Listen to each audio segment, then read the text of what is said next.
To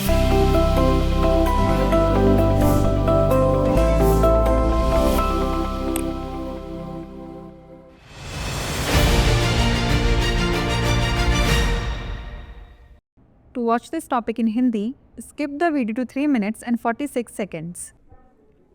Hello everyone, welcome to another episode of Legal Update. The topic of discussion is no DNA test without solid proof. First, let us see why is it in the news. Recently, in the Ivan Rathinam vs. Milan Joseph case, the Supreme Court held that if it is proved that the married couple had access to each other at the time of the child's conception, the child is deemed legitimate, thereby establishing the paternity of the couple. Let's look at the background of the case. The respondent, born in 2001, was registered as the son of Mr. Raju Kurian. Post-divorce, in 2006, the respondent's mother claimed the appellant was the biological father, but her request to amend the birth registration was denied without a court order. Launched in 2007 by the respondent and his mother to declare the appellant as the father and to obtain a DNA test. The suit was ultimately dismissed in 2011 after failing to prove non-access between the respondent's mother and Mr. Kurian. In 2015, the respondent reactivated a maintenance petition citing financial hardship. The family court and later the High Court in 2018 affirmed jurisdiction over the case, differentiating paternity from legitimacy for maintenance purposes. The appellant contested the High Court's decision, leading to a Supreme Court appeal to resolve questions about legitimacy jurisdiction. The court observation was as follows. The bench of Justices Suryakant and Ujjal Bhuiya found that the High Court incorrectly prioritized the respondent's right to identify his biological father over the appellant's right to privacy and dignity. The court stressed the need for a careful balance between a child's right to know their biological parents and an individual's privacy and dignity. The court emphasized that compelling a third party to undergo a DNA test is unjust if the child's legitimacy is already established under Section 112 of the Indian Evidence Act, as this would infringe on the individual's right to dignity and privacy. According to Section 112, a child born during a marriage is presumed to be the legitimate child of the married couple unless it is demonstrated that there was no access between them during the conception period. Let's know more about Section 112 of the Indian Evidence Act. Section 112 of the IEA deals with birth during marriage, conclusive proof of legitimacy. It states that the fact that any person was born during the continuance of a valid marriage between his mother and any man, or within 280 days after its dissolution, the mother remaining unmarried shall be conclusive proof that he is the legitimate son of that man, unless it can be shown that the parties to the marriage had no access to each other at any time when he could have been begotten. Let's now discuss a case law related to it. Nandalal Vasudev Badwek vs. Lata Nandalal Badwek, 2014. In this case, the Supreme Court held that the Indian Evidence Act was enacted at the time when modern scientific techniques were not in existence. When the truth is known, there is no scope of presumption, but where there is conflict between conclusive proof and modern scientific techniques, the latter must prevail over the prior. Before we wrap up, here's a question for you. What does Section 112 of the Indian Evidence Act primarily establish? The right to property inheritance, the procedures for divorce, the legitimacy of a child born during or shortly after the dissolution of a marriage, or the responsibilities of parental support?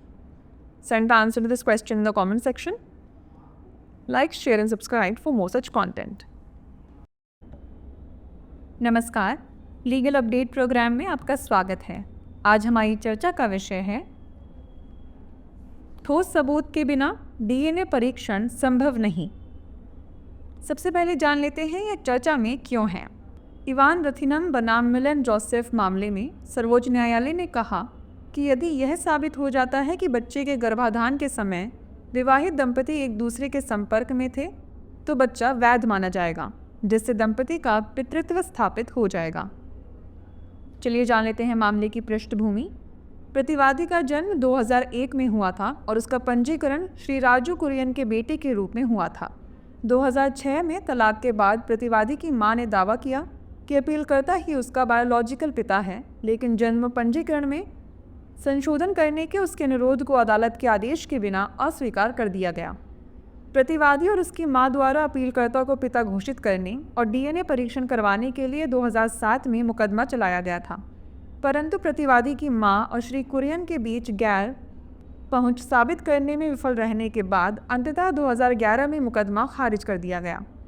2015 में प्रतिवादी ने वित्तीय कठिनाई का हवाला देते हुए भरण पोषण याचिका को फिर से सक्रिय किया, परंतु पारिवारिक न्यायालय और बाद में 2018 में उच्च न्यायालय ने मामले पर अधिकार क्षेत्र की पुष्टि की तथा भरण पोषण के उद्देश्यों के लिए वैधता से पितृत्व को अलग किया। अपीलकर्ता ने उच्च न्यायालय के निर्णय को चुनौती दी, जिसके परिणाम स्वरूप वैधता अधिकार क्षेत्र से संबंधित प्रश्नों के समाधान के लिए सर्वोच्च न्यायालय में अपील की गई। न्यायालय की टिप्पणी की बात करें तो जस्टिस सूर्यकांत और जस्टिस उज्जवल भुयान की बेंच ने पाया कि हाई कोर्ट ने प्रतिवादी के अपने बायोलॉजिकल पिता को पहचानने के अधिकार को अपीलकर्ता की निजता और सम्मान के अधिकार पर गलत तरीके से प्राथमिकता दी है। कोर्ट ने बच्चे के अपने बायोलॉजिकल माता पिता को जानने के अधिकार और व्यक्ति की निजता और सम्मान के बीच सावधानीपूर्वक संतुलन बनाने की आवश्यकता पर जोर दिया। न्यायालय ने इस बात पर जोर दिया कि यदि बच्चे की वैधता भारतीय साक्ष्य अधिनियम की धारा 112 के तहत पहले से ही स्थापित हो चुकी है, तो किसी तीसरे पक्ष को डीएनए परीक्षण के लिए बाध्य करना अन्यायपूर्ण है, क्योंकि इससे व्यक्ति के सम्मान और गोपनीयता के अधिकार का उल्लंघन होगा। धारा 112 के अनुसार विवाह के दौरान पैदा हुए बच्चे को विवाहित दंपति की वैध संतान माना जाता है, जब तक कि यह सिद्ध न हो जाए कि गर्भाधान काल के दौरान उनके बीच कोई संपर्क नहीं था। आइए अब जान लेते हैं भारतीय साक्ष्य अधिनियम की धारा 112 के बारे में। भारतीय साक्ष्य अधिनियम की धारा 112 विवाह के दौरान जन्म वैधता के निर्णायक प्रमाण से संबंधित है।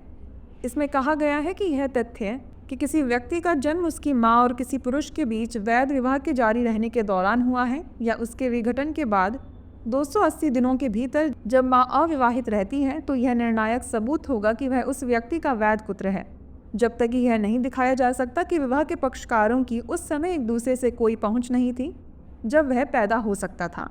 चलिए अब जान लेते हैं इससे संबंधित केस के बारे में। नंदलाल वासुदेव बड़वाइक बनाम लता नंदलाल बड़वाइक 2014। इस मामले में सुप्रीम कोर्ट ने माना कि भारतीय साक्ष्य अधिनियम उस समय लागू किया गया था जब आधुनिक वैज्ञानिक तकनीकें अस्तित्व में नहीं थीं। जब सच्चाई पता चल जाती हैं तो अनुमान की कोई गुंजाइश नहीं होती, लेकिन जहां निर्णायक सबूत और आधुनिक वैज्ञानिक तकनीकों के बीच टकराव होता है, वहां बाद वाली तकनीक को पहले वाली तकनीक पर हावी होना चाहिए।